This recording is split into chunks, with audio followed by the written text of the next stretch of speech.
સંસારી જીવના ભાવ મરણો તારવા કરુણા કરી સરિતા વહા વિશુદાતણી પ્રભુ વીર તે સંજીવની સો શાતી દેખી સરિતને કરુણા બિના હૃદયે કરી મુનિ કુંદ સંજીવની સમય પ્રાપ્ત તણે ભાજન ભરી કુંદ કુંદ રચુ શાસ્ત્ર સાથિયા અમૃતે પુર્યા ગ્રંથાધિરાજ તારામાં ભાવો બ્રહ્માંડ ના ભર્ય અહો વાણી તારી પ્રશમ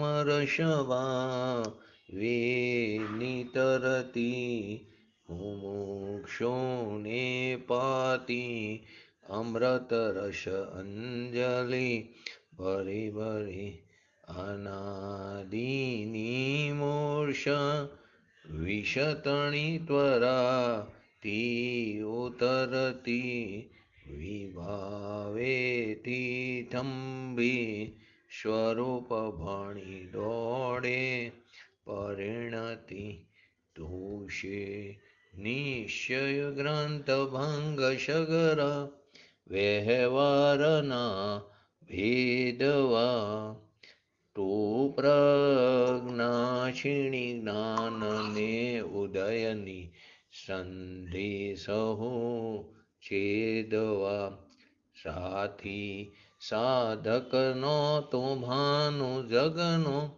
સંદેશ મહાવીરનો વિષામો પ્લવ ક્લાંતના હૃદયનો તો પંથમો તીતણો સોણે તને રસને બાંધ શિથિલ થાય જાણે તને હૃદય જ્ઞાની તણા જણાય તુરુચતા જગતની રુચિ આરસે સૌ તું રીઝતા સકલ જ્ઞાયક દેવ રીઝે બનાવું પત્ર કુંદનના રત્નોના અક્ષરો લખી તથાપિ કુંદ સૂત્રોના અંકાએ મૂલ્યના કદી તથાપિ કાનવાણીના અંકાએ મૂલ્યના કદી નમો લિંગટાણં નમો સિદ્ધાણં નમો અયનણં નમો ઓજણં નમો લોય શવ શ્રવણમ શતારી મંગલમ અરિહંતા મંગલમ સિદ્ધા મંગલમ શાહો મંગલમ કેવલી પંતો ધમો મંગલમ શતારી લોકોતમાં અરિહંતા લોકોતમાં સિદ્ધા લોકોતમાં શાહો લોકોતમાં કેવલી પંતો ધમો લોકોતમાં ત્યાત્તારી શરણ ભોજામી અરિહંતે શરણ ભોજામી સિદ્ધે શરણ ભોજામી શાહો શરણ ભોજામી કેવલી પંતો ધમો શરણ ભોજામી ઓમ નમો અરિહંતાણમ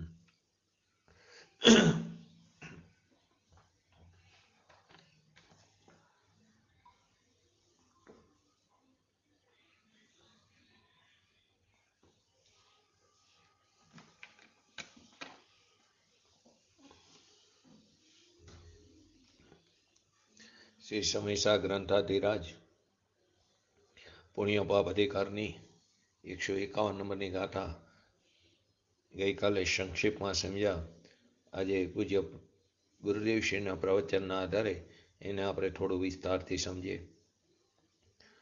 તો પરમટો ખલ્લું સમજો સુધો જો કેવલી મુણી હાણી તમઈ ઠીડા સહાવે મુણીઓ પાવંતી હિવાણમ પરમાર્થ ખલું સમય શુદ્ધોએ કેવલી મુનિ ગાની મુનિ જ્ઞાની તસ્મીન સ્થિરતા સ્વભાવે મુનય પ્રાપ્નુવંતી નિર્વાણમ. એટલે કે જ્ઞાન જે છે તે મોક્ષનું કારણ છે એમ સિદ્ધ કરે છે. હરિગીત પરમાર્થ છે નક્કી સમય છે શુદ્ધ કેવરી મુનિ જ્ઞાની છે એવા સ્વભાવે સ્થિત મુનિઓ મોક્ષની પ્રાપ્તિ કરે. અલગ અલગ પ્રકારના વિશેષણો આપ્યા છે. ગાથાર્થની અંદર કહે છે કે નિશ્ચયથી જે પરમાર્થ એટલે કે પરમ પદાર્થ છે, સમય છે, શુદ્ધ છે, કેવરી છે, મુનિ છે, જ્ઞાની છે, તે સ્વભાવમાં સ્થિત મુનિઓ નિર્વાણને પામે છે. કેટલા વિશેષણ આપ્યા? પહેલો પરમાર્થ, બીજો સમય, ત્રીજું શુદ્ધ, ચોથું કેવલી, પાંચમું મુનિ, છઠ્ઠું જ્ઞાની અને સાતમું સાહાવે એટલે કે સદભાવ અને સ્વભાવ. બે રીતના એના અર્થ કર્યા છે. 7 પ્રકારના વિશેષણો આપ્યા છે. ટીકાની અંદર કહે છે જ્ઞાન જે તે મોક્ષનું કારણ છે. કેમ? તો કેમ કે જ્ઞાન જે છે તે શુભાશુભ કર્મોના બંધનનું કારણ નહીં હોવાથી એને મોક્ષનું કારણ પણ બને છે. એટલે કે જ્ઞાન જે છે તે સમસ્ત કર્મ આદિ અન્ય જાતિથી ભિન્ન ચૈતન્ય જાતિ માત્ર પરમ પદાર્થ છે. સમસ્ત કર્મ આદિ બધી વિભાવ જાતિઓથી કેવો છે? ભિન્ન છે ચૈતન્ય જાતિ. એ ચૈતન્ય જાતિ માત્ર પરમાર્થ છે, એટલે કે પરમ પદાર્થ આત્મા છે. એ આત્મા એકી સાથે એટલે યુગપદ એકી ભાવે એટલે કે એકત્વપૂર્વક પ્રવર્તતા એવા જે જ્ઞાન અને ગમન, પરિણમન ગમન એટલે તે સ્વરૂપ હોવાથી તે સમય છે. શકર નય પક્ષોથી અમિલિત એટલે કે અમિશ્રિત એટલે એનાથી વિરામ પામીને વિલય પામીને એવો એક જ્ઞાન સ્વરૂપ હોવાથી જેમાં કોઈ પણ પ્રકારના નયનો પ્રવેશ નથી, કોઈ પણ પ્રકારના વિકલ્પનો અંશ નથી, એવો એક જ્ઞાન સ્વરૂપ હોવાથી તે શુદ્ધ છે. કેવળ ચિહ્ન માત્ર વસ્તુ સ્વરૂપ હોવાથી તે કેવરી છે. ફક્ત મનન માત્ર એટલે કે જ્ઞાન માત્ર ભાવ સ્વરૂપ હોવાથી જ્ઞાન માત્ર તે ભાવ સ્વરૂપ હોવાથી તે મુનિ છે. પોતે જ જ્ઞાન સ્વરૂપ હોવાથી કેવા છે? જ્ઞાની છે. સ્વના ભવન માત્ર સ્વરૂપ હોવાથી સ્વના ભવન એટલે હોવાપણું, એ ભવન માત્ર સ્વરૂપ હોવાથી સ્વભાવ છે. અથવા સ્વત પોતે જ સ્વત્વ પોતાથી જ ચૈતન્યના ભવન માત્ર સ્વરૂપ હોવાથી સદભાવ છે. સ્વત એટલે કે પોતાથી જ ચૈતન્યના ભવન માત્ર એટલે કે હોવાપણે એ માત્ર સ્વરૂપ હોવાથી સદભાવ છે. એટલે સ્વભાવ અને સદભાવ એવા સહાયેના બે અર્થ કર્યા. કારણ કે જે સ્વત હોય તે સત સ્વરૂપ જ હોય, જે પોતાથી હોય તે કેવું હોય? સત સ્વરૂપ જ હોય. આ પ્રમાણે શબ્દભેદ પડે છે, પરંતુ શબ્દભેદ હોવા છતાં તેની અંદર વસ્તુ ભેદ નથી. નામ જુદા જુદા છે, પરંતુ વસ્તુ કેવી છે? એક જ છે. આ રીતે ટીકામાં કીધું આચાર્ય ભગવંતે, ભાવાર્થમાં કીધું મોક્ષનું ઉપાદાન તો આત્મા જ છે. ત્રિકારી ભગવાન આત્મા તે જ ઉપાદાન છે. વરી પરમાર્થે આત્માનો જ્ઞાન સ્વભાવ છે. એટલે કે જ્ઞાન છે તે આત્મા છે ને આત્મા છે તે જ્ઞાન છે. માટે જ્ઞાનને જ મોક્ષનું કારણ કહેવું યોગ્ય છે. પૂજ્ય ગુરુદેવ છે આ ગાથાઓ પર પ્રવચન કરતા કીધું કે જ્ઞાન મોક્ષનું કારણ છે એમ સિદ્ધ કર્યું. હવે 150 નંબરની ગાથા પૂરી થઈ ત્યારે એમ કીધું મોક્ષનું જ્ઞાન મોક્ષનું કારણ છે. હવે જ્ઞાન મોક્ષનું કારણ છે એમ સિદ્ધ કરે છે. જ્ઞાન એટલે અહીં આત્માનો સ્વભાવ, શુદ્ધ સ્વભાવ. જ્ઞાન એટલે આત્માનો સ્વભાવ એટલે કે શુદ્ધ સ્વભાવ. એ જ મોક્ષનું કારણ છે. પુણ્ય પાપના ભાવ, વ્રતાદિના ભાવ તે બંધના કારણ છે. શુભાશુભ ભાવ, વ્રત તપ ઉપવાસ આદિના ભાવ તે બધા કેવા છે? બંધના કારણ છે. એ કંઈ મોક્ષનું કારણ નથી. માટે કીધું પરમાર્થ છે નક્કી, સમય છે શુદ્ધ, કેવરી મુનિ જ્ઞાની છે. એવા સ્વભાવે સ્થિત મુનિઓ મોક્ષની પ્રાપ્તિ કરે. એટલે કે જ્ઞાન મોક્ષનું કારણ છે. એટલે જ્ઞાન એટલે આત્મા, એટલે કે એનો સ્વભાવ. જ્ઞાન એટલે આત્મા, આત્માનો ત્રિકારી શુદ્ધ સ્વભાવ કે જે શુભાશુભ ભાવથી કેવો છે? ત્રિકારી શુદ્ધ સ્વભાવ રહિત છે. એવો જે આત્માનો જ્ઞાન સ્વભાવ છે તે મોક્ષનું કારણ છે. કેમ? તો કે આત્માનો જે શુદ્ધ સ્વભાવ છે તે શુભાશુભ કર્મોના બંધનનું કારણ નહીં હોવાથી એ મોક્ષનું કારણ છે. અલગ અલગ જગ્યાએ અલગ અલગ અપેક્ષાથી કથન આવે. દ્રવ્ય સંગ્રહની અંદર આવે 35 નંબરની ગાથામાં વ્રતને સંવર નિજરાનું કારણ કીધું. વ્રતને તો કે એની અંદર ટીકામાં ચોખ્ખું લખ્યું છે, એની અંદર દ્રવ્ય સંગ્રહમાં 35 નંબરની ગાથામાં એમ કીધું વ્રત સમિતિ સંવર નિજરાનું કારણ છે. પરંતુ અહીંયા વ્રત એટલે શુભાશુભ ભાવથી રહિત એવી અંદર ટીકાની અંદર વાત કરી નિશ્ચયથી, એ મોક્ષનું કારણ છે. તો દ્રવ્ય સંગ્રહની 35 નંબરની ગાથામાં જે આવ્યું એની અંદર ચોખ્ખું લખ્યું છે કે નિશ્ચયની વાત છે કે વ્રત એટલે શુભાશુભ ભાવથી રહિત એવું જે વ્રત એ મોક્ષનું કારણ છે. શુભ અશુભ ભાવથી રહિત એવું જે વ્રત, તો પોતાના સ્વભાવમાં ઠરવું એ વ્રત એ મોક્ષનું કારણ છે. એ સંવર નિજરાનું કારણ છે.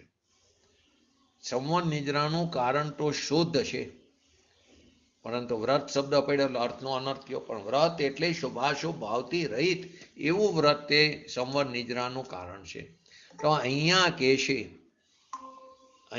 કહેશે આત્મ સ્વભાવ, પોતાનો જ્ઞાન સ્વભાવ શુભાશુભ કર્મોના બંધનું કારણ નહીં હોવાથી, એટલે કે પોતાનો જે શુદ્ધ સ્વભાવ છે, આત્મ સ્વભાવ છે, તે શુભાશુભ ભાવથી રહિત છે. એવા સ્વભાવની પરિણીતિ, શુદ્ધ સ્વભાવની પરિણીતિ પણ કેવી હોય? શુદ્ધ હોય. તો એવા સ્વભાવની પરિણીતિ બંધનું કારણ નહીં હોવાથી એ પરિણીતિને એ રીતે મોક્ષનું કારણ પણ બને છે. અજ્ઞાની શું કહે છે? કાયાથી ને મનથી નિવૃત્તિ લઈ તો સંવર નિજરા થાય. એનાથી ન થાય. સંવર નિજરા તો શુભાશુભ ભાવથી રહિત એવું તપ, એવું વ્રત, એ જ સંવર નિજરાનું કારણ જે દ્રવ્ય સંગ્રહમાં 35 નંબરની ગાથામાં બતાવ્યું છે. અહીંયા કીધું મોક્ષનું કારણ તો પોતાનો એક આત્માનો, પોતાનો એક સ્વરૂપી જે ભગવાન આત્મા છે એનો શુદ્ધ સ્વભાવ, પવિત્ર સ્વભાવ, એને અહીંયા જ્ઞાન તરીકે બતાવ્યું છે. અને એ જ્ઞાન તે મોક્ષનું કારણ છે. કેમ કે તે જ્ઞાન એટલે આત્મા, એટલે કે એની પરિણીતિ એ શુભાશુભ કર્મોના બંધનું કારણ નહીં હોવાથી એ રીતે એ મોક્ષનું કારણ બને છે. અસ્થિથી પણ વાત કરી અને નાસ્તિથી પણ વાત કરી. જ્ઞાન સ્વભાવ છે તે મોક્ષનું કારણ છે, તે અસ્થિથી કીધું. અને શુભાશુભ ભાવ બંધનું કારણ એ જ્ઞાન નથી. એટલે કે જ્ઞાન શુભાશુભ બંધનું કારણ નથી, તે નાસ્તિથી વાત થઈ. અને જ્ઞાન મોક્ષનું કારણ છે, તે અસ્થિથી વાત થઈ. બે પ્રકારે અસ્થિ અને નાસ્તિ અહીં સિદ્ધ કરી. બીજું આગળ કીધું જ્ઞાન જે છે તે સમસ્ત કર્મ આદિ અન્ય જાતિઓથી કેવું છે? ભિન્ન છે. શુભાશુભ પરિણામ આદિથી, કર્મ આદિથી કેવું છે? ભિન્ન છે. એકલું ચૈતન્ય જાતિ માત્ર છે. ને શુભાશુભ ભાવ છે તે ચૈતન્ય જાતિ નથી, તે કજાત છે. ચૈતન્ય જાતિ એટલે શ્રદ્ધા, જ્ઞાન, આનંદ, ચારિત્ર, સ્વસ્થતા, વિભૂતા, પ્રભુતા આદિ. એ ચૈતન્ય જાતિ માત્ર પદાર્થ, એ પરમાર્થ એટલે કે પરમ પદાર્થ છે. એ ચૈતન્ય જાતિ માત્ર એ પરમ પદાર્થ છે. એટલે એ જ્ઞાન, એટલે જ્ઞાન એટલે અહીં પરિણમન લેવાનું. જ્ઞાનનું પરિણમન એટલે એની પરિણીતિની વાત છે. સ્વભાવ ત્રિકારી જ્ઞાનનો આશ્રય છે. ત્રિકારી પોતાના સ્વભાવનો આશ્રય છે. ત્યાં જે પરિણીતિ થાય છે, પ્રગટ થાય છે, જે પરિણીતિ એ મોક્ષનું કારણ છે. ત્રિકારી દ્રવ્ય મોક્ષનું કારણ છે એ વસ્તુ અહીં સિદ્ધ નથી કરવી આ ગાથામાં. અહીં ત્રિકારી દ્રવ્ય જે પોતાનો ત્રિકારી ધ્રુવ સ્વભાવ છે, ત્રિકારી જ્ઞાનનો આશ્રય છે, તો ત્યાં જે પરિણીતિ થાય તે મોક્ષનું કારણ છે. ત્રિકારી વસ્તુ જે શુદ્ધ છે એને આશ્રય જે જ્ઞાન પ્રગટ થાય, દર્શન પ્રગટ થાય, ચારિત્ર પ્રગટ થાય, આનંદ પ્રગટ થાય, તે મોક્ષનું કારણ છે. કેમ કે શુભાશુભ તે બંધનું કારણ. કેમ કે તે શુભાશુભ બંધનું કારણ નથી. કોણ? તો કે જ્ઞાનની પરિણીતિ. માટે તેને પરમ પદાર્થ કહેવામાં આવ્યો. તો પહેલો પરમાર્થની વાત બતાવી. એટલે અન્ય જાતિઓથી ભિન્ન ચૈતન્ય જાતિ માત્ર. કેવી હે ચૈતન્ય જાતિ માત્ર? જાણન દેખન આનંદ દર્શન સુખ ચારિત્ર શ્રદ્ધા આદિ એ ચૈતન્ય જાતિ માત્ર. એમાં પુણ્ય પાપના ભાવ થાય એ ચૈતન્ય જાતિ નહીં, એ કજાત છે. પરંતુ લોકોને એ તકલીફ પડે કેમ કે પુણ્ય પાપના ભાવને કજાત કીધું, કેમ કે બધા મહાવ્રત લઈને બેઠા હોય, અણુવ્રત લઈને બેઠા હોય.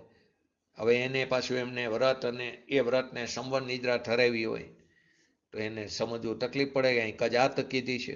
તો અહીં એનાથી ભિન્ન ચૈતન્ય માત્ર જ્યોતિ કીધું, એનાથી ભિન્ન ચૈતન્ય જ્યોતિ, એનાથી ભિન્ન ચૈતન્ય જાતિ કીધી, અને એ આત્મા છે.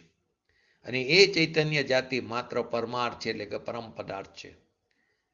એટલે એ જ્ઞાન સ્વભાવનું જે પરિણમન થયું, એની જે પરિણીતિ થઈ, તે મોક્ષનું કારણ છે, તે આત્મા છે. બીજો, એ આત્મા એકી સાથે એટલે યોગ પદ, એકી સાથે એકત્વપૂર્વક પ્રવર્તો એવું જે જ્ઞાન, એકી સાથે એટલે કે યોગ પદ, એકી સાથે એકત્વપૂર્વક પ્રવર્તવું એવું જે જ્ઞાન, એવું જે જ્ઞાન અને ગમન, ગમન એટલે પરિણમન, તે સ્વરૂપ હોવાથી તે સમય છે.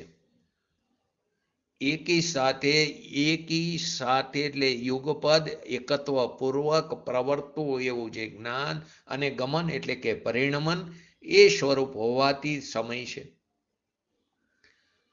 અંતર આનંદ અને જ્ઞાનનું પરિણમન છે. એવા જે જ્ઞાન અને ગમન એટલે જાણવું અને પરિણમવું, જાણવું અને પરિણમવું, જ્ઞાન અને પરિણમન એટલે કે જાણવું, જ્ઞાન અને ગમન એટલે જ્ઞાન અને પરિણમન એટલે જાણવું અને પરિણમન, જાણવું અને જાણવાનું પરિણમન, આનંદ અને આનંદનું પરિણમન, શાંતિ અને શાંતિનું પરિણમન, એ મોક્ષનું કારણ છે. એને અહીંયા સમય કીધો છે. અહીં સમય એટલે દ્રવ્ય નહીં, અહીં પર્યાયની વાત છે. દ્રવ્યને પણ સમય કહે છે, પણ અહીં સમય એટલે પર્યાયની વાત છે, દ્રવ્યની વાત નથી. શુદ્ધ ચૈતન્ય ભગવાન આત્મા એના અવલંબને, એના આશ્રયે એની જાતની પરિણમન દશા થાય. એ શુદ્ધ છે તો એના જાતની ચૈતન્ય જાતની દશા થાય, ચૈતન્ય જાતિનું પરિણમન થાય. એ મોક્ષનું કારણ છે, એ પરિણીતિ મોક્ષનું કારણ છે. અને તે શુભાશુભ બંધનું કારણ નથી, એ પરિણીતિ શુભાશુભ બંધનું કારણ નથી, માટે તે મોક્ષનો ઉપાય છે. અને એને અહીં આપણે પરમાર્થ કીધો. એ આત્માનું પરિણમન છે, એ પરમાર્થ છે. આત્મા પોતે પરમ પદાર્થ છે, તો એનું પરિણમન મોક્ષનું કારણ એ પણ પરમ પદાર્થ છે. શુભાશુભ ભાવ એ પરમ પદાર્થ નથી. આત્મા પોતે પરમ પદાર્થ છે, તો એનું પરિણમન પણ કેવું? પરમાર્થ છે, પરમ પદાર્થ છે, અને એ મોક્ષનું કારણ છે. શુભાશુભ ભાવ એ પરમ પદાર્થ નથી. એટલે કે એ જ્ઞાન અને ગમન એટલે જાણવું અને પરિણમવું, તે સ્વરૂપ હોવાથી તે સમય છે. એ મોક્ષના માર્ગની દશાની આ વાત છે. સમય ત્રિકારીને પણ સમય કીધો છે, પરંતુ અહીંયા ત્રિકારી સમયનો આશ્રય લઈને જે વિતરાગ દશા થઈ, જે પરિણીતિ થઈ, તેને પણ અહીંયા સમય કહેવામાં આવ્યું. ત્રિકારી સમયનો આશ્રય લઈને જે પરિણીતિ થઈ એને પણ અહીંયા સમય કહેવામાં આવ્યો. એટલે દ્રવ્યને પણ સમય કીધો અને પર્યાયને પણ સમય કીધો. ત્રીજું, શકલ નય પક્ષોથી અમિલિત એટલે બધા પ્રકારના નય પક્ષોથી ભિન્ન, એનાથી અલગ. એને અહીં શુદ્ધની વ્યાખ્યામાં એ કર્યું. ત્યારે 38 નંબરની ગાથામાં શુદ્ધની વ્યાખ્યામાં શું કર્યું? અહમ એકો ખલુ શુદ્ધો, જે આપણે આગળ આવી ગયું. માટે જે ઠેકાણે જે વ્યાખ્યા હોય તે પ્રમાણે અર્થ સમજવો. અહીંયા એક રૂપને શુદ્ધ કીધું. અહમ એકો ખલુ શુદ્ધો, શુદ્ધને એક રૂપ કહેવાય. અહીં શકલ નય પક્ષોથી અમિલિત એટલે કે વિકલ્પથી રહિત, એમ અહીં કેવું છે. એટલે કે વિકલ્પ એટલે હું અબદ્ધ છું, હું મુક્ત છું, એવા નયના પક્ષથી અમિલિત અમિશ્રિત. હું અબદ્ધ સ્વરૂપ છું, હું અસંગી છું, હું મુક્ત છું, એવા નયના પક્ષથી પણ અમિલિત, એવા વિકલ્પથી નહીં મળેલું એવો એ જ્ઞાન સ્વરૂપ હોવાથી અમિશ્રિત એવા વિકલ્પથી નહીં મળેલું, અમિલિત એવો એ જ્ઞાન સ્વરૂપ હોવાથી તે શુદ્ધ છે. અહીં શુદ્ધની વ્યાખ્યા એ રીતે બતાવી. કેવી રીતે બતાવી? કે શકલ નહીં પક્ષોથી અમિલિત. તો કેવો આ નહીં પક્ષ કીધો? કેવો વિકલ્પ કીધો? શુભાશુભ ભાવની વાત નથી કરી. અહીં તો કે હું અબદ્ધ છું, હું મુક્ત છું, એવા નહીં પક્ષથી પણ અમિલિત, એવા વિકલ્પથી પણ નહીં મળેલું. હું જ્ઞાયક છું એવા વિકલ્પથી પણ નહીં મળેલું હોવાથી, એવો એક જ્ઞાન સ્વરૂપ હોવાથી તે શુદ્ધ છે. જેમાં શુભાશુભ ભાવનું મિલન નથી, એમાં એકલા આત્માની ચૈતન્ય જ્યોતિની શુદ્ધતાનું પરિણમન છે. એમાં શુભાશુભ ભાવનું મિલન નથી, એકલા આત્માની ચૈતન્ય જાતિની શુદ્ધતાનું પરિણમન છે. એને અહીંયા શુદ્ધ કહેવામાં આવ્યું. 73 નંબરની ગાથામાં પણ શુદ્ધનું સ્વરૂપ બતાવ્યું છે. ત્યાં એક સમયની ષષ્ટકારકની પરિણીતિથી પાર ઉતરેલી જે અનુભૂતિ, એ અનુભૂતિ માત્રપણાને લીધે ત્યાં તેને શુદ્ધ કહેવામાં આવ્યું. 38 નંબરની ગાથામાં શુદ્ધની વ્યાખ્યા જુદી હતી, આ ગાથામાં શુદ્ધની વ્યાખ્યા જુદી છે. 73 નંબરની ગાથામાં શુદ્ધ કીધું, એમાં એક સમયની ષષ્ટકારકની પરિણીતિથી પણ પાર ઉતરેલી જે અનુભૂતિ, તે અનુભૂતિ માત્રપણાને લીધે શુદ્ધ છે. 38 નંબરની ગાથામાં એમ કીધું, અહમેકો ખલુ શુદ્ધો, હું અખંડિત છું, હું એક છું, પૂર્ણ છું. અહીંયા એમ શુદ્ધની વ્યાખ્યા કીધી. અહીં શુદ્ધની વ્યાખ્યા એમ કીધી, શકલ નહીં પક્ષોથી અમિલિત, એટલે એવા વિકલ્પથી નહીં મળેલું. તો કેવો વિકલ્પ? હું અબદ્ધ છું, હું મુક્ત છું, એવા વિકલ્પથી પણ નહીં મળેલું એવું એક જ્ઞાન સ્વરૂપ હોવાથી તે શુદ્ધ છે. તો જ્યાં જે અપેક્ષાએ કીધું હોય શુદ્ધ, તે પ્રકારે સમજવું. અહીંયા નહીં પક્ષથી રહિત કીધું. શુભથી તો રહિત છે, પણ નહીં પક્ષથી પણ રહિત કીધું. સાધારણ જે દયા દાન વ્રત તપ ભક્તિના શુભ ભાવ છે એનાથી તો રહિત છે, પણ નહીં પક્ષના ભાવથી પણ રહિત છે. એ વિકલ્પ છે. નહીં એ વિકલ્પ છે, નહીં પક્ષ એ રાગ છે, એનાથી રહિત એક જ્ઞાન સ્વરૂપ હોવાથી તે શુદ્ધ છે. એનાથી આગળ ચોથું વિશેષણ કેવરી. કેવર ચિહ્ન માત્ર વસ્તુ સ્વરૂપ હોવાથી કેવું છે? કેવરી છે. કેવર ચિહ્ન માત્ર વસ્તુ સ્વરૂપ હોવાથી તે કેવરી છે. એટલે કે પર્યાય પોતે કેવરી છે. કેવર ચિહ્ન માત્ર વસ્તુ સ્વરૂપ હોવાથી, એટલે કે પર્યાય પોતે કેવરી છે. નિર્મળ છે ને, જો ચારિત્ર પાઉડમાં, અષ્ટપાઉડમાં ચારિત્ર પાઉડની અંદર આવ્યું, પર્યાયને અક્ષય અમય કીધી છે. અક્ષય અને અમય પર્યાયને. ભગવાન આત્મા તો અક્ષય અને અમય છે જ, એટલે કે મર્યાદા વિનાનો સ્વભાવ, જેનો અમર્યાદિત સ્વભાવ છે, એવો અપાર ગહન ગંભીર એવો ભગવાન આત્માના એક એક ગુણનો એવો ઊંડો ઊંડો સ્વભાવ છે. કેવો છે? અમર્યાદિત અક્ષય અમય સ્વભાવ છે. એના અનંત ગુણોનો પણ આવો ઊંડો સ્વભાવ છે, અને તેનું પરિણમન એ પણ અક્ષય અમય. એને અહીંયા કેવરી કીધું. કેવરી એટલે કેવર. કેવર એટલે રાગ વિનાનો એકલો કેવરી ભાવ. કેવરી એટલે અહીં કેવર એટલે માત્ર રાગ વિનાનો એકલો કેવરી ભાવ, એ કેવર. અહીં કેવરી એટલે કેવરી ભગવાનને વાત નથી, એ એમને અહીં નથી લેવાના. અહીં કેવરી એટલે કેવર. કેવર એટલે રાગ વિનાનો એકલો કેવરી ભાવ, એ કેવર. અહીં તો મોક્ષ માર્ગ લેવાનો છે, વિતરાગ દશાને લેવાની છે. કેમ કે પર્યાયને અક્ષય અમય કીધી છે, પર્યાય પોતે કેવરી છે. તો કે શુભાશુભ ભાવથી રહિત એકલો શુદ્ધ પરિણમનનો ભાવ, એટલે કે શુભાશુભ ભાવથી રહિત છે એવો શુદ્ધ પરિણમનનો ભાવ કેવર, એથી એને અહીંયા કેવરી કહેવામાં આવ્યું. કેવરી ભગવાનની વાત નથી અહીં. પછી કેવરી તો કીધું, એટલે કે એકલો કેવર, પુણ્યનો જેને સંબંધ નથી, શુભ રાગનો પણ એને જરા લેશ માત્ર પણ સંબંધ નથી, સંગ નથી, એવો જે શુદ્ધ માર્ગ એને અહીંયા કેવરી તરીકે બતાવ્યો છે. કેવરી એટલે એકલો કેવર. પુણ્યનો પણ જેને સંબંધ નથી, પાપનો તો આખી દુનિયા કહે છે, પણ પુણ્યનો પણ જેને સંબંધ નથી, એટલે કે શુભ રાગનો જરીક લેશ માત્ર પણ સંબંધ નથી, એવો જે શુદ્ધ માર્ગ એને અહીંયા કેવરી તરીકે બતાવ્યો છે. કેવર, કેવરી એટલે કેવર, એકલો શુદ્ધ, એથી એને અહીંયા કેવરી કીધું. હવે આગળ મુનિ, ફક્ત મનન માત્ર, ભાવ સ્વરૂપ હોવાથી તે મુનિ છે. મનન માત્ર એટલે એકાગ્રપણું, જ્ઞાનનું એકાગ્રપણું, જ્ઞાનનું મનન, જ્ઞાનનું ચિંતન. ચિંતન એટલે વિકલ્પની વાત નથી. શું કીધું? ફક્ત મનન માત્ર ભાવ સ્વરૂપ હોવાથી મુનિ છે. મુનિની વ્યાખ્યા, આ વિશેષણ બધા સમજાવ્યા કે ફક્ત મનન માત્ર ભાવ સ્વરૂપ હોવાથી મુનિ છે. તો મનન એટલે જ્ઞાનનું એકાગ્રપણું, મનન જ્ઞાનનું મનન એટલે કે જ્ઞાનનું ચિંતન, ચિંતન એટલે વિકલ્પ નહીં. આત્મ સ્વભાવનું મનન એટલે કે આત્મ સ્વભાવમાં એકાગ્રતા, એથી તે મુનિ કહેવામાં આવે છે. આત્મ સ્વભાવનું મનન, ફક્ત મનન માત્ર એટલે કે તેનું મનન એટલે કે આત્મ સ્વભાવમાં એકાગ્રતા, એથી એને મુનિ કહેવામાં આવ્યા. આત્માના સ્વભાવનું મનન એટલે કે એકાગ્રતા થવી, એને અહીંયા મોક્ષ માર્ગ અને મુનિ કહેવામાં આવ્યા. પોતાના સ્વભાવનું મનન એટલે કે તેની અંદર એકાગ્રતા થવું, એને અહીંયા મોક્ષ માર્ગ કીધો, એને અહીંયા મુનિ કહેવામાં આવ્યા. એટલે મોક્ષ માર્ગને મુનિ તરીકે પણ કહેવામાં આવે છે.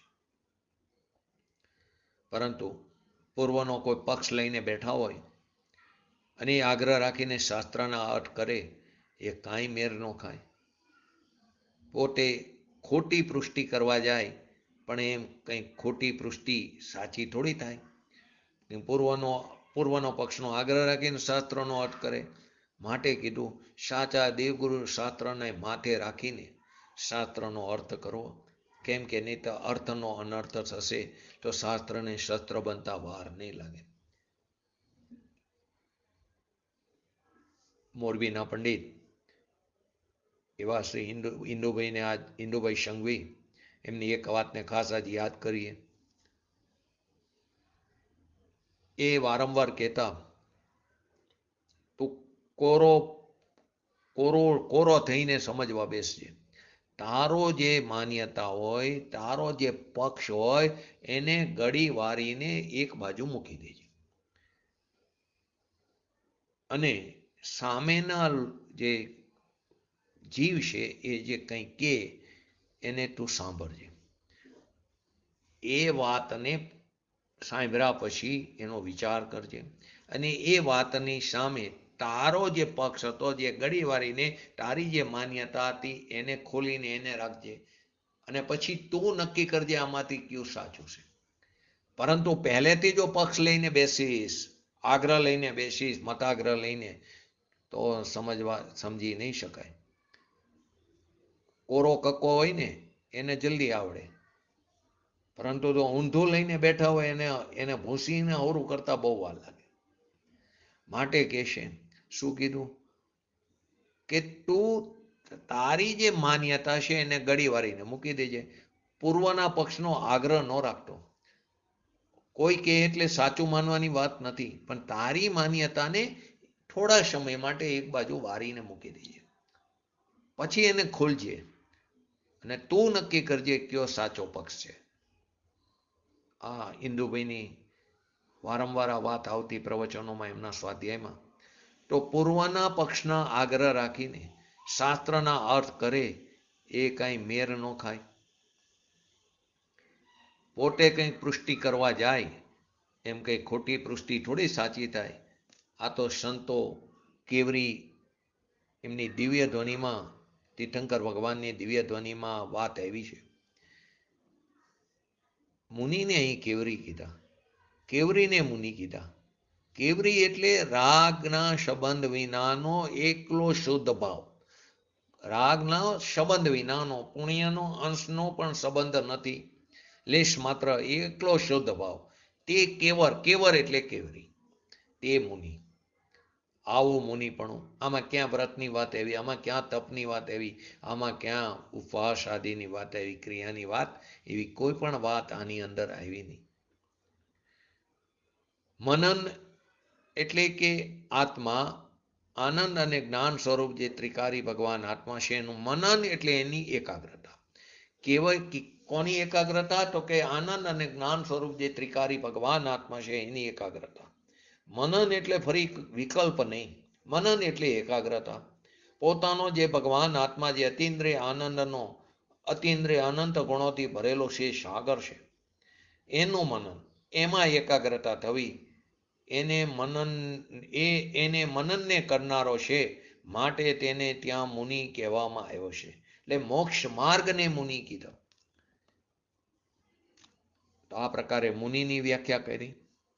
તો પ્રશ્ન થયો, અહીં એક નાયક સ્વભાવની શુદ્ધ પરિણીતિ લેવી? તો કે આ પરિણીતિ લેવાની છે, મોક્ષ માર્ગ લીધો છે. મનન કીધું ને, ફક્ત મનન માત્ર, જ્ઞાન માત્ર, એટલે કે જ્ઞાન સ્વભાવરૂપ, જ્ઞાન સ્વભાવરૂપ એટલે કે શુદ્ધ સ્વભાવનો પરિણમન રૂપ, એટલે કે શુદ્ધ પરિણીતિ લેવાની છે. એકલો ભાવ સ્વરૂપ હોવાથી મનન માત્ર, એકલો ભાવ સ્વરૂપ હોવાથી મુનિ છે. જ્ઞાન એટલે અહીં ત્રિકારી સ્વભાવ લેવાનો. મનન એટલે એકાગ્ર માત્ર, તેની અંદર એકાગ્રતા, તે મુનિ છે. મોક્ષ માર્ગ છે તેને અહીંયા મુનિ કહેવામાં આવે, મોક્ષ માર્ગને. પરંતુ જે પૂર્વના પક્ષમાં પકડાઈ ગયા હોય, વાડામાં પકડાઈ ગયા હોય, એને તો આ બધી વસ્તુ અગમ્ય લાગે. કેમ કે જે કરી શકાય એને તો તમે બંધનું કારણ કીધું. એ એમ માને છે કે હું વ્રત તપ ઉપવાસ કરીને ધર્મ કરી શકું, એને તમે બંધનું કારણ કીધું. ખરેખર જે કરી શકાય એ તો પોતાનો ભગવાન આત્માની પ્રાપ્તિ એ જ કરી શકાય. એ સુગમ છે, સરળ છે, સત છે, સુંદર છે, સર્વત્ર છે. તો જે કરી શકાય, ખ્યાલમાં આવે એવી વાતોને તમે બંધનનું કારણ કીધું. ને આવી અગમ્ય વાતો જે બેસતી નથી, જે પૂર્વના પક્ષમાં પડ્યા હોય, વાડામાં પકડાઈ ગયેલા હોય, એને આ વસ્તુ જલ્દી મગજમાં આવતી નથી. તો ફક્ત મનન માત્ર, ફક્ત એટલે કેવળ ભગવાન શુદ્ધ ચૈતન્યનું મનન એટલે એકાગ્રતા. રાગનું, પુણ્યનું, દયા, દાન, વ્રત, તપ, ભક્તિ, ઉપવાસ આદિનું મનનની વાત નથી કરી. આવો માર્ગ છે, અને આવા માર્ગનો હકાર કરવો એ પણ અઘરો છે. જો હકાર કરી એવી જો લત પડી તો હાલત ફેર્યા વગર નહીં રહે. પૂજ્યો આજે વજુભાઈ સાહેબને પણ યાદ કરી, એમની આ વાત હતી. હા લત, હા એટલે હકાર, લત એટલે ટેવ.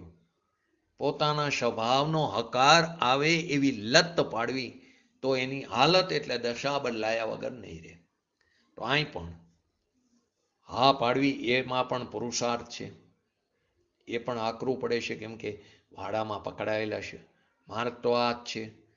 તને સમજાય કે ન સમજાય માટે ફેરફાર કરવો, બીજી રીતે માનવું કે મનાવવું એમ વસ્તુ સ્વરૂપ નથી.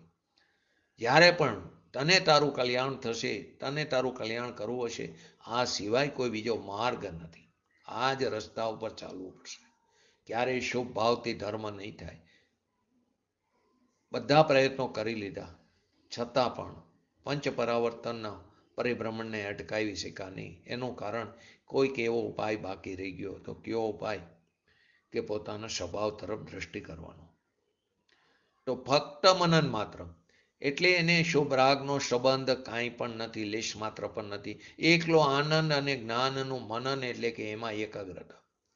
ભગવાન આત્મા તો શુદ્ધ છે, એના અનંત ગુણો શુદ્ધ છે. એક વસ્તુ તરીકે આત્મા એક અને તેના અનંત ગુણો પણ શુદ્ધ છે. એ અનંત ગુણોને ધરનાર પ્રભુ, એનું ફક્ત એકનું જ મનન, એકમાં જ એકાગ્રતા, એના તરફ એકની જ એકાગ્રતા, એ મુનિ છે. અહીંયા મોક્ષ માર્ગમાં મુનિને આવા બતાવ્યા. અહીંયા એમ ન કીધું મુનિને પંચમહાવ્રત પારે, 5 સમિતિ પારે, 3 ગુપ્તિનું પાલન કરે, 28 મૂળગુણોનું પાલન કરે, 12થી નગ્ન દિગંબર પણ છે માટે મુનિ છે, એવું ન કીધું. અહીં મુનિ કોને કીધું? કે જે ફક્ત એકનું જ મનન, કે જેમાં શુભ રાગનો સંબંધ નથી, શુભાશુભ ભાવથી રહિત એવો જે આનંદ અને જ્ઞાન સ્વરૂપ જે ભગવાન આત્મા, એની એકાગ્રતા થવી, એને અહીંયા મુનિ કહેવામાં આવ્યા. એકલો ભગવાન કેવો છે? નિરારો, ત્રિકાર, નિરાવરણ, એ અખંડ, એક શુદ્ધ પારિણામિક લક્ષણ, નિજ પરમાત્મા દ્રવ્ય. 320 નંબરની ગાથા. તેનું મનન, એટલે કે વિકલ્પથી મનન કરે એમ નહીં, એ જ્ઞાનનું એકાગ્ર થવું એ મનન. વિકલ્પની વાત નથી, જ્ઞાનમાં એકાગ્ર થવું એને મુનિ કીધા. મનન એટલે મુનિ. એ મનનનો અર્થ પોતાનું શુદ્ધ ચૈતન્યમાં એકાગ્રતા. એને અહીંયા મુનિ કીધા, એને શુદ્ધ કીધા, એને પરમાર્થ કીધો, એને સમય કીધો. એને મુનિ કીધા, એને શુદ્ધ કીધા, એને પરમાર્થ કીધા, એને સમય કીધો. નામ ભેદ ભલે હોય પણ વસ્તુ તો એક જ છે. હવે કહેશે જ્ઞાની વિશેષણ, કે પોતે જ જ્ઞાન સ્વરૂપ હોવાથી કેવો છે? જ્ઞાની છે. પોતે જ સ્વયં જ્ઞાન સ્વરૂપ હોવાથી તે જ્ઞાની છે. એટલે કે એને જ્ઞાન એટલે કે એના જ્ઞાનને પ્રગટ કરવા માટે, કેમ કે પોતે જ્ઞાન સ્વરૂપ જ ત્રિકાર છે, માટે એમાંથી જ્ઞાનની જ પરિણીતિ આવે. કૂવામાંથી જેવું કૂવામાં હોય એવું જ અવેડામાં હોય, પ્રાપ્યની જ પ્રાપ્તિ થાય. તો જ્ઞાનને પ્રગટ કરવા માટે પોતે જ્ઞાન સ્વરૂપ ત્રિકાર છે અને એમાં જ્ઞાનની પરિણીતિ આવે છે. એને કોઈના સહારાની, એને કોઈના મદદની અપેક્ષાની જરૂર નથી. કેમ કે દરેક દ્રવ્ય નિરપેક્ષ છે. દરેક દ્રવ્ય કેવું છે? સ્વતંત્ર, અહેતુક છે, અસહાય છે. અસહાય એટલે લાચાર નહીં, કોઈના પણ સહાયની જરૂર નથી. એ જ્ઞાન સ્વરૂપ હોવાથી, એટલે કે પરિણીતિ એકદમ જ્ઞાન સ્વરૂપ હોવાથી એને જ્ઞાની કહેવામાં આવ્યો. પરિણીતિ એટલે કે આત્મ સ્વભાવ શુદ્ધ હોવાથી એને જ્ઞાની કહેવામાં આવ્યો. કેમ કે પોતે જ્ઞાન સ્વરૂપ હોવાથી જ્ઞાની છે. અહીં એમ ન કીધું કે 11 અંગ અને 9 પૂર્વનો જ્ઞાન એને જ્ઞાની, એમ ન કીધું. અહીં શાસ્ત્રનું ભણતર ઘણું બધું હોય, સમજાવતા આવડતું હોય માટે જ્ઞાની છે એમ ન કીધું. એને એટલું આવડે છે માટે જ્ઞાની છે એમ ન કીધું. પોતે જ્ઞાન સ્વરૂપ હોવાથી જ્ઞાની છે. કેમ કે એના ઉપર દ્રષ્ટિ થતા એની પરિણીતિ પણ કેવી થાય? કે જ્ઞાન સ્વરૂપ હોવાથી પરિણીતિ પણ જ્ઞાન સ્વરૂપ. જેમ વસ્તુ જ્ઞાન સ્વરૂપ છે, આનંદ સ્વરૂપ છે, એમ એની પરિણીતિ પણ અનંત ગુણની વ્યક્તતાના અંશ સ્વરૂપ છે. સર્વગુણ અંશ સમ્યક્ત્વ. કે જેમ વસ્તુ જ્ઞાન સ્વરૂપ છે, જેમ વસ્તુ આનંદ સ્વરૂપ છે, તો એની પરિણીતિ પણ કેવી? અનંત ગુણની વ્યક્તતાના અંશ સ્વરૂપ છે. એ જ્ઞાન સ્વરૂપ હોવાથી, રાગ સ્વરૂપ નહીં, વિકલ્પ સ્વરૂપ નહીં હોવાથી, જ્ઞાન સ્વરૂપ હોવાથી તે જ્ઞાની છે. તે રાગ સ્વરૂપ નથી, વિકલ્પ સ્વરૂપ નથી, શુભાશુભ ભાવ સ્વરૂપ નથી. તે જ્ઞાન સ્વરૂપ હોવાથી જ્ઞાની છે. આવું વસ્તુનું સ્વરૂપ છે. એક સમયમાં કેવળ જ્ઞાન લઈ શકે એટલી તાકાત દરેક જીવમાં પડી. નિગોદિયા જીવમાં પણ પડી. ગર્ભમાં તો પડી છે. શક્તિની અપેક્ષા વ્યક્ત છે, પર્યાયમાં અવ્યક્ત છે. એક સમયમાં કેવળ જ્ઞાન લઈ શકે એટલી તાકાત પડેલી છે. એક સમયમાં અનંત આનંદનો લાભ લઈ શકે એવી તાકાત વાળો હું ભગવાન આત્મા છું. હું એને પામર શું કામ માનું? અને જેને પામરપણું સ્વીકાર્યું એને પરમાત્માપણું નહીં પ્રગટ થાય, અને જેને પરમાત્માપણું સ્વીકાર્યું એને પામરપણું નહીં આવે. આવો પોતે અનંત આનંદનો ભોગવટો કરી શકે એવી તાકાત વાળો પ્રભુ છું. એવો તાકાત વાળો હું પ્રભુ ભગવાન આત્મા છું. એને નાનો કેવી રીતે માનું? હીણો કેવી રીતે માનું? આવું જે જ્ઞાનનું આનંદનું સ્વરૂપ છે, તો એની પરિણીતિથી તેને જ્ઞાની કહેવામાં આવ્યું. જ્ઞાની એટલે આટલું જાણ્યું, આટલું જાણવામાં આવ્યું માટે જ્ઞાની છે એમ નથી. શાસ્ત્ર આદિ તો જાણવાની વાત નથી, પરંતુ જાણ્યું ને જાણવામાં આવ્યું એ પણ જ્ઞાની નથી. એટલા જ માટે સમયસારમાં આવી એક પછી એક અજોડ ગાથાઓ આવે છે. માટે સમયસારને અજોડ ચક્ષુ કીધો છે. એની સાથે બીજા કોઈનો મેર ખાય એવું નથી, માટે એને આપણે ગ્રંથાધિરાજ કહીએ છીએ. નિયમસાર આનાથી પણ, પરંતુ એ મુનિએ પોતાના માટે બનાવેલું, પોતાની ભાવના માટે. ભાવના એટલે એકાગ્રતા. મોક્ષ માર્ગની પરિણીતિને જ્ઞાન સ્વરૂપ આત્મ સ્વરૂપ હોવાથી એને જ્ઞાની કીધો, એને મુનિ કીધો, એને પરમાર્થ કીધો, એને સમય કીધો, એને શોધ કીધો. પછી આગળ શબ્દ આવ્યો સહાવે. તમી ઠીડા સહાવે મુનિયો પાવંતી હિવાણમ. તો સહાવે જે શબ્દ છે એના બે અર્થ કર્યા. તો પહેલું સ્વના ભાવન માત્ર સ્વરૂપ હોવાથી. ભાવન માત્ર એટલે હોવા પણ. તો કે ભાવન માત્ર સ્વરૂપ હોવાથી સ્વભાવ છે. સ્વભાવ કેમ કીધો? સ્વના ભાવન માત્ર એકલો ભગવાન આત્મા. અનંત ગુણનો સાગર, એ અનંત ગુણની પરિણીતિ પણ કેવી? એકલી શુદ્ધ. એ સ્વનું ભવન છે. એ નિર્મળાનંદ નાથનું ભવન છે. રાગ જે છે એને તો પરમાં નાખી દીધો, એનું ભવનની વાત નથી. એનું ભવન નથી, થવું નથી. આ તો પોતાના હિતની વાત છે.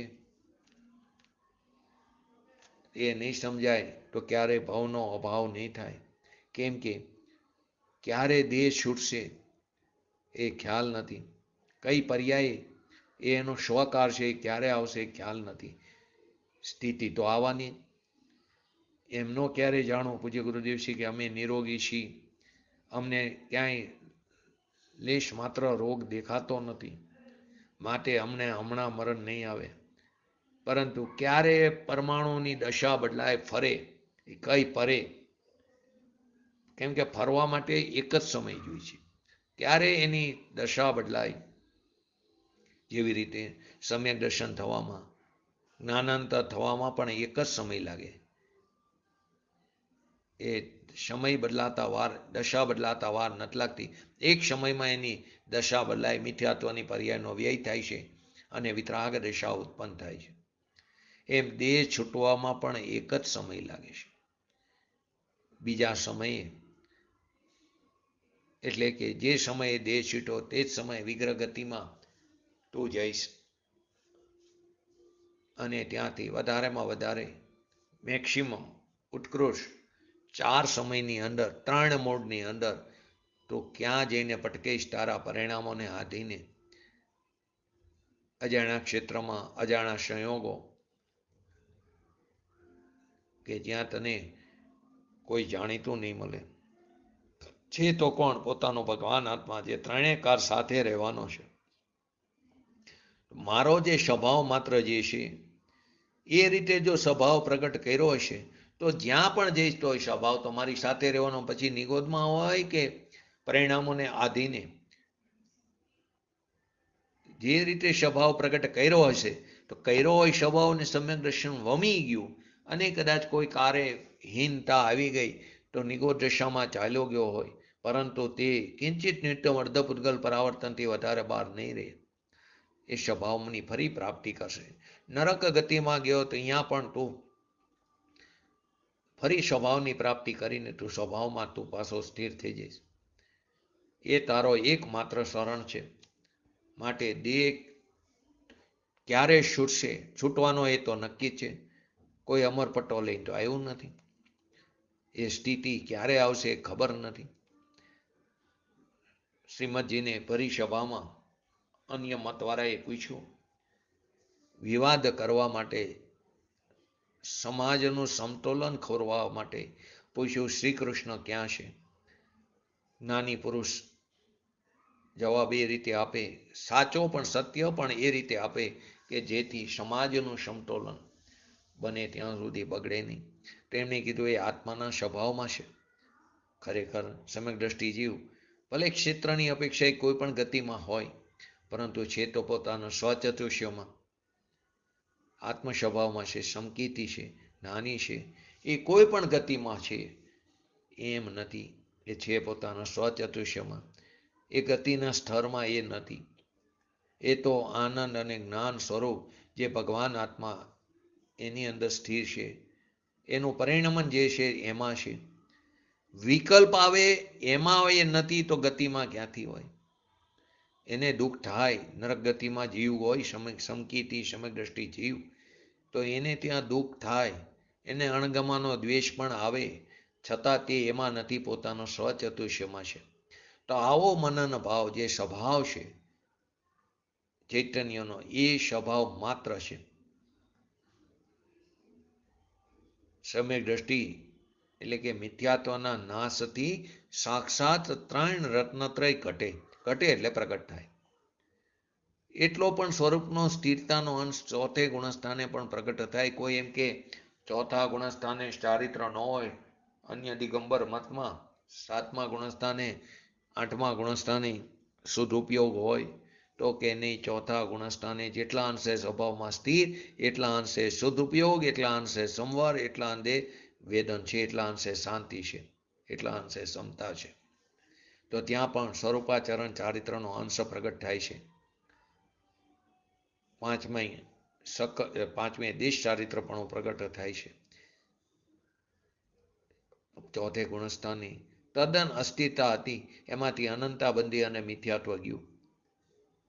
પોતાના સ્વગર્ભમાં આવ્યો, થોડો સ્થિર થયો, એને આપણે સ્વરૂપાચરણ ચારિત્ર કીધું. અહીં સ્વભાવની બે વ્યાખ્યા કરી શાવે શબ્દના. સ્વના ભાવન માત્ર સ્વરૂપ હોવાથી સ્વભાવ છે. બીજો અર્થ કર્યો સ્વ એટલે પોતાથી જ ચૈતન્યના ભવન માત્ર સ્વરૂપ હોવાથી સદભાવ છે. પોતાથી જ સ્વત હોવાને કારણે સત છે. તો પોતાથી ચૈતન્યના ભવન માત્ર હોવા માત્ર સ્વરૂપ હોવાથી સદભાવ છે. સ્વના ચૈતન્યના ભવન માત્ર એટલે ચૈતન્યનું હોવું. ભગવાન આનંદ અને જ્ઞાનનું સ્વરૂપ, એની પર્યાયમાં ચૈતન્યનું હોવું, રાગ દ્વેષ આદિનો અભાવ અને ચૈતન્યનો હોવાનો સદભાવ. તો કે જેવો સ્વભાવ છે તેવું થવું તેનું નામ સદભાવ. ભગવાન આત્મા જે ચૈતન્ય સ્વરૂપ છે એનું હોવું તે સદભાવ, એટલે કે જેવો સ્વભાવ છે તેવું થવું તેનું નામ સદભાવ. એટલે કે સ્વત પોતાથી જ ચૈતન્યના ભવન માત્ર. ભવન એટલે થવું, ભવન એટલે હોવું, એટલે ચૈતન્યના હોવા માત્ર સ્વરૂપ હોવાથી સદભાવ છે. કારણ કે જે સ્વત હોય તે સત સ્વરૂપ જ હોય. તો કે સ્વત હોય તે સત જ હોય ને સત સ્વરૂપ જ હોય. એટલે મોક્ષનો માર્ગ કીધો કેવો છે? સાધક દશા સદભાવ છે, સત સ્વભાવ છે. સત છે તેવો જ તેનો સદભાવ એટલે એનું પરિણમન છે.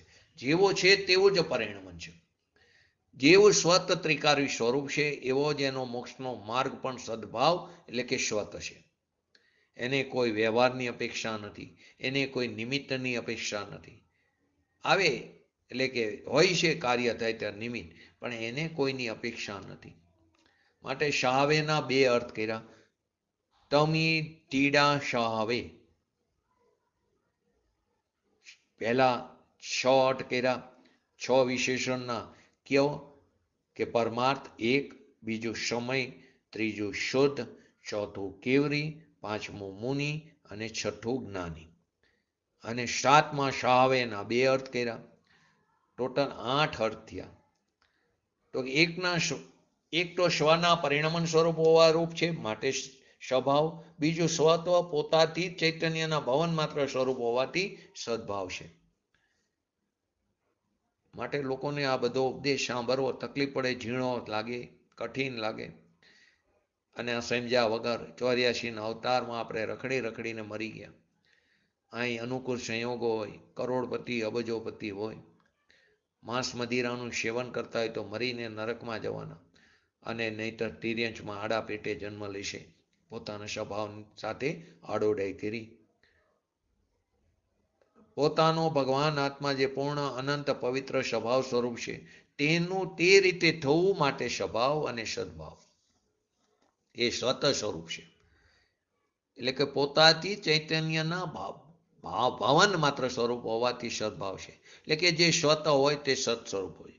આ પ્રમાણે શબ્દભેદ હોવા છતાં 7 શબ્દભેદ પડ્યા, અર્થ 8 થયા, છતાં વસ્તુ ભેદ નથી. નામ જુદા જુદા છે પણ વસ્તુ તો કેવી એક જ છે. અહીં આત્મા એટલે એની પરિણીતિ, એને પરમાર્થ કીધો, સમય કીધો, શુદ્ધ કીધો, કેવરી કીધો, મુનિ કીધો, જ્ઞાની કીધો, સ્વભાવ કીધો, સદભાવ કીધો. પરિણીતિ તો આ એક જ પ્રકારની મોક્ષના માર્ગની વિતરાગ પરિણીતિ. નામ ભેદ ભલે 7 પ્રકારના હોય પરંતુ વસ્તુ સ્વરૂપ તો એક જ છે. ઊંડે ઊંડે જ્યાંથી પર્યાય ઉપડી ત્યાં જ ભગવાન આત્મા બિરાજમાન છે.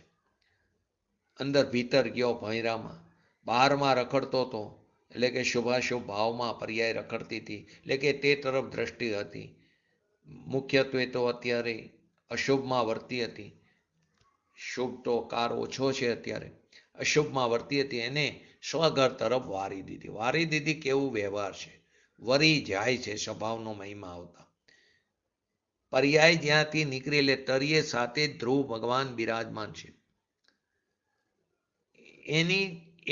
એની સાથે મિલાન કરવાનું, એટલે કે તેના તરફ દ્રષ્ટિ કરવાનું. મિલાન એટલે એકમેકપણું, એક નહીં.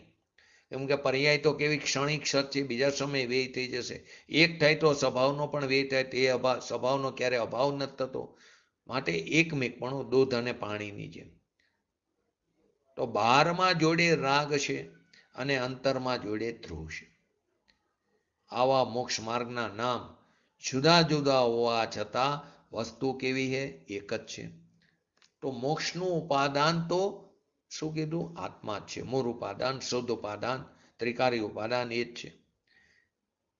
વરી પરમાર્થે પોતાનો જ્ઞાન સ્વભાવ છે, જે બીજા બધા ગુણો કરતા વિશેષ અસાધારણ ગુણ છે.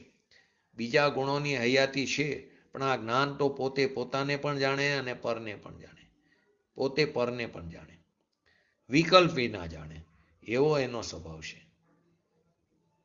વિકલ્પ એનો સ્વભાવ એટલે સ્વપરને જાણવું, એવો વિકલ્પી સ્વભાવ છે. આ વિકલ્પ એટલે જે બીજા વિકલ્પની વાત છે એ વિકલ્પ નહીં. વિકલ્પ એટલે સ્વપરને જાણવું એવો વિકલ્પ, રાગ દ્વેષ વિનાનો વિકલ્પ, એ એનો સ્વભાવ છે. રાગવાળા વિકલ્પની વાત નથી. તો પરમાર્થે આત્માનો જ્ઞાન સ્વભાવ છે. જ્ઞાન તે આત્મા છે, જ્ઞાન જે છે તે આત્મા છે, અને આત્મા છે તે જ્ઞાન છે. માટે જ્ઞાનને જ મોક્ષનું કારણ કહેવું યોગ્ય છે. એ આત્માનો સ્વભાવ છે તો તેનું પરિણમન જે થાય તે જ મોક્ષનું કારણ છે. એ જ્ઞાનનું જ પરિણમન છે, એ રાગનું પરિણમન નથી, તે જ્ઞાનનું જ પરિણમન છે.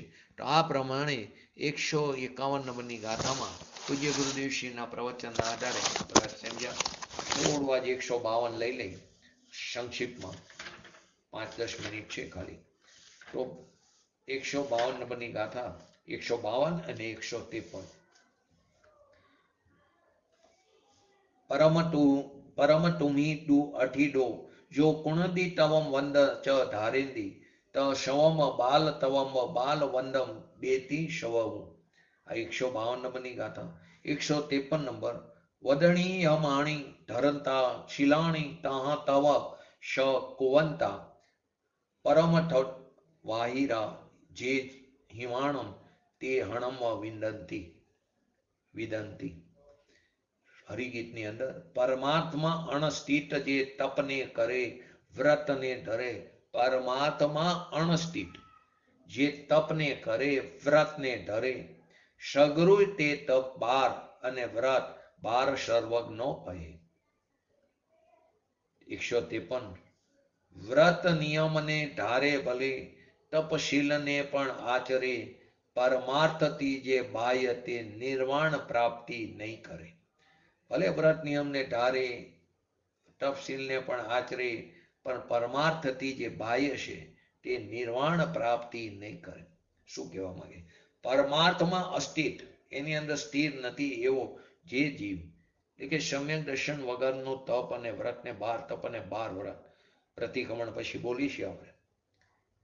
તો કે પરમાર્થમાં અસ્થિત એવો જે જીવ તપ કરે છે, વ્રત ધારણ કરે છે, તો એના બધા તપ અને વ્રતોને સર્વજ્ઞ દેવે 12 તપ કીધા, 12 વ્રત કીધા.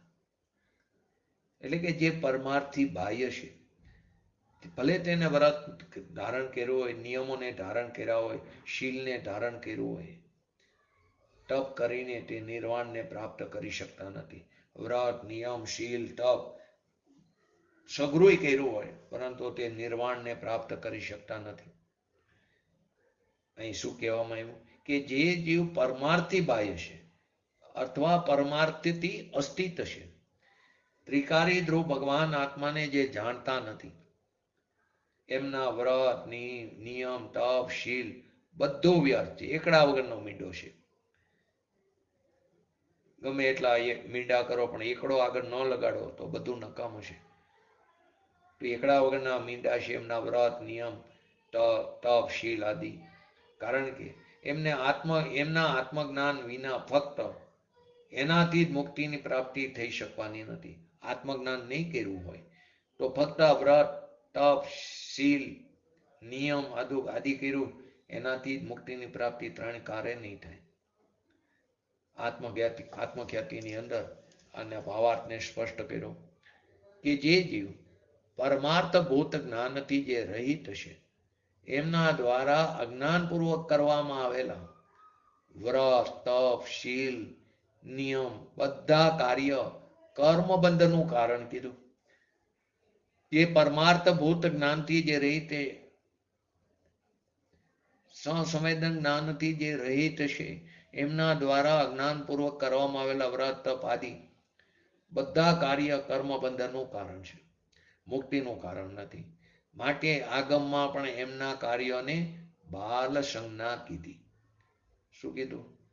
સગૃહ તે તપ બાર અને વ્રત બાર સર્વજ્ઞ કહી બાલ સંજ્ઞા કીધી. એનો નિષેધ કરવામાં આવ્યો અને જ્ઞાનને જ મુક્તિનું કારણ કહેવામાં આવ્યું. આજે બે પોસ્ટ લખી આના જ અનુરૂપે કે જ્ઞાન જ મોક્ષનો હેતુ છે. કારણ કે જ્ઞાનના અભાવમાં સ્વયં જ અજ્ઞાન રૂપ હોવા વાળા અજ્ઞાનીઓને જ્ઞાનનો અભાવ છે તો સ્વયં કેવો થયો? અજ્ઞાન રૂપ છે. તે અજ્ઞાન રૂપ હોવા વાળા અજ્ઞાનીઓને વ્રત તપ શીલ સંયમ વગેરે શુભ કર્મોનો સદભાવ છે. એ કશાયની મદદતા હોય તો એવા શુભ કાર્યોનો શુભ કર્મનો સદભાવ હોવા છતાં મોક્ષનો અભાવ છે. આ રીતે અજ્ઞાન જ બંધનું કારણ છે. કારણ કે એના અભાવમાં શુભ કર્મના અભાવમાં અજ્ઞાનના અભાવમાં સ્વયં જ જ્ઞાનરૂપ હોવાવાળા જ્ઞાનીઓને વ્રત તપ શીલ સંયમ વગેરે શુભ કર્મનો અભાવ હોવા છતાં પણ મોક્ષનો સદભાવ છે. આની વિશેષ ચર્ચા આપણે આવતીકાલે કરશું. તો આપણે પણ આવા ભગવાન આત્માને કે જે જ્ઞાની છે, જે બધા વિશેષણો લઈ લો, મુનિ છે, કેવરી છે, પરમાર્થ છે, એવા ભગવાન આત્માને ઓળખી જાણીને એનું ચિંતન કરીને એની અંદર એકાગ્રતા કરી અને શીઘ્ર ને શીઘ્ર મુક્તિની પ્રાપ્તિ કરી એવી પરમ વિરલ ભાવના સાથે આજનું વ્યક્તિત્વ પૂરું કરું. જય જીનેન્દ્ર. જીનવાણી સ્તુતિ લો છો અમિતાબેન? अनंत उपकार है उसके लिए जिनवाणी माँ को वंदना शत बार है, वंदना शत बार है. जावाणी के ज्ञान से सूझे लोकालो सोवाणी मस्तक नमो सदा ते तो दो जिनवाणी भारती तो जपो दिन रैन जो से निकल गया. कोई वांधो नहीं. जावाणी के ज्ञान से सूझे लोकालोक शोवाणी मस्तक चढ़ो सदा देत हो दो. नमो रिंगटणं नमो शिटाणं नमो ऐरणं नमो वैजणं नमो लय सवसावणं शतारी मंगलम अरिहंता मंगलम सिद्धा मंगलम शाहो मंगलम केवले पंतो धर्मो मंगलम चतारी लोकतमा अरिहंता लोकतमा सिद्धा लोकतमा शाहो लोकतमा केवली पंतो धर्मो लोकतमा चतारी शरण भोजामी अरिहंत शरण भोजामी सिद्धे शरण भोजामी शाहु शरण भोजामी केवली पंतो धर्मो शरण भोजामी. बोलिए श्री पंच परमेष्टि भगवंतोनो जयो. बोलिए श्री जिनवाणी मातनो जयो. बोलिए श्री परम पूज्य परमोपकारी श्री सद्गुरु देवनो जयो. बोलिए श्री प्रसमूर्ति भगवती मातनो जयो. बोलिए श्री सनातन जैन दिगंबर धर्मनो जयो.